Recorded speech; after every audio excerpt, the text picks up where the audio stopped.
Hey, ladies and gentlemen, it's Jay, and I know I haven't done a video in a long time, but I wanted to go ahead and do a video. And of course, today's going to be a Dragon Ball themed video or Dragon Ball topic type video.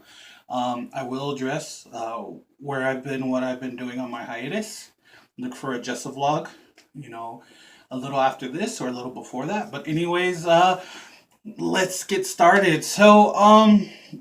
I wanted to talk about power scaling. And I'm not really one to talk about power scaling or to debate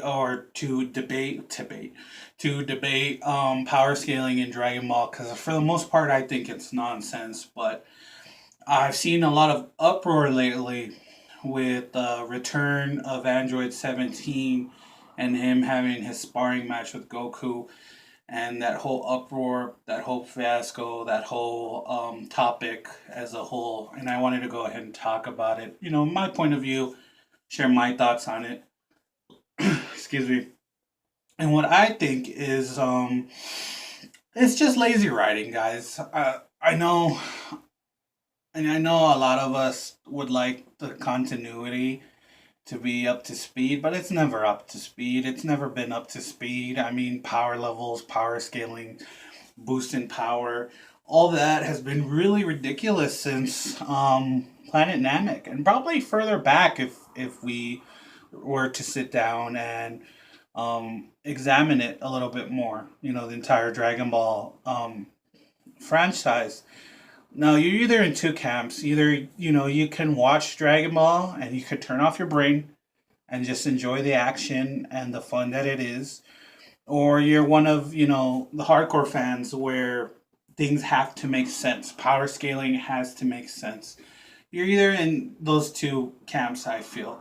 And then you have people that are like me, where I fall in both camps because I kind of shut off my brain and I just enjoy it for what it is. I'm just trying to get through it like everybody else. I'm just waiting for the tournament to start.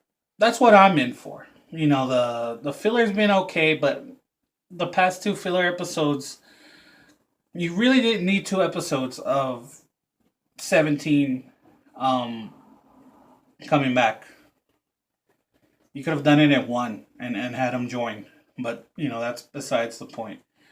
Um, but I will admit the thing that bothered me as far as with these boost of powers and these weird power scaling, the thing that bothered me was when Goku was fighting Krillin and he went Super Saiyan Blue and they both did their Kamehamehas and they were doing the beam struggles and what have you. They did their beam struggle with the Kamehameha, and that bothered me because the fact that they actually clashed, the fact that Goku was in blue, logically to me, he was in blue, and even if he was holding back, why be in blue? Even in blue, holding back, in theory, the Kamehamehas should have hit, and Goku just should have fucking freight trained right through Krillin's, and he would have knocked the fuck out of Krillin. You know what I mean? So the fact that Krillin was actually being able to hold, you know, God Key Goku back, that was fucking bullshit to me. Number, 17, uh, sparring with Goku, even if Goku was holding back, why go blue? The fact that he was giving Goku a challenge to the point where Goku had to go blue, and even if Goku had to test him, Goku is so strong, and at this point in the series where that shit shouldn't really even be possible or plausible that 17 would be able to hold his own. And I know a lot of people are gonna be like, "Oh, but he's a prodigy." No, like, okay, he's a prodigy, and we haven't seen him in 10 fucking years, and he was a Force Ranger, right? That's the fucking background that this guy has. Okay, fine and dandy, but in those fucking 10 years, he wasn't training. I think there was dialogue saying that he was spending a lot of time with his family, that he had kids, that he adopted a kid or whatever. He's spending a lot of time with his family and a lot of time doing his park ranger, forest ranger, whatever type duties. So if he was doing that, how the hell did he get so strong? I mean, was he fighting poachers that were god tier, god level? Because I don't fucking think so. Even if you were a prodigy, you had to have fought something to get you in that tier in strength. So I don't buy it. I don't buy that. I totally agree with everyone that calls bullshit on it. It's bullshit. It's a bullshit boost in power. It makes no sense. I think even if he trained in the 10 years, um, it's bullshit. His boost in power is bullshit. Just just as much as Tagoma being as powerful as he was, just as Frieza getting his power boost in Resurrection of F, that piece of shit arc in Super. Um, those are bullshit power boosts. Like I think this, this is just a common theme in Super. The bullshit power boost, the Frieza, getting that strong in the course of 4 months. I think that's what was the quote was 4 months.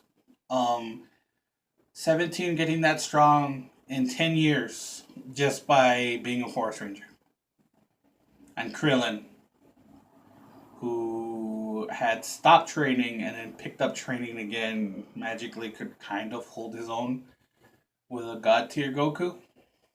I call bullshit. I call all sorts of fucking bullshit. But then we also had ass pulls like Super Saiyan Rage Trunks. And I think it's just lazy writing. I think it's just Toriyama wanting to use his old characters, but Toei not wanting to put the work. Like him, he wants to use his old characters, but he doesn't want to put the work in. As far as explaining how they're able to come back, how they're able to, help and assist Goku, in the tournament.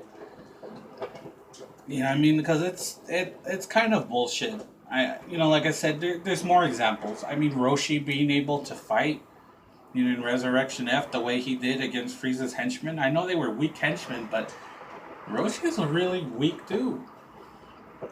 Point I'm just trying to get at is my answer, for that whole power scaling thing is it's lazy writing, it's weak writing. It it is what it is. It's like, hey, we need to fill in time. We'll get 17. Pad out and draw out a fight with Goku um till we get to the tournament. Who cares if it doesn't make sense and it fucks with our logic? Do it. Because they just see dollar signs. Yeah. Yeah. Basically. And the bad part of, these power boosts with Krillin and 17, like, while it's cool because, for once you have other characters being highlighted, but it's kind of bullshit because you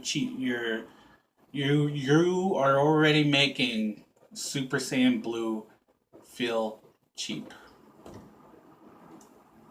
Like, it feels cheap because if Blue can't, like, if Goku in Blue holding back can't take out 17, then, like, how strong really is it, or how weak is it actually? So it's weak and it's lazy writing, but I just wanted to talk about that subject. And again, I will explain my hiatus later. I just wanted to talk about this subject because I saw it all over the place here in the community, and it's good to be back. And this is Jess, and I'll catch you guys later. And don't forget, hit that like button and subscribe. And as always, whenever you're watching this, day, night, afternoon, morning, don't forget to smile. See y'all later.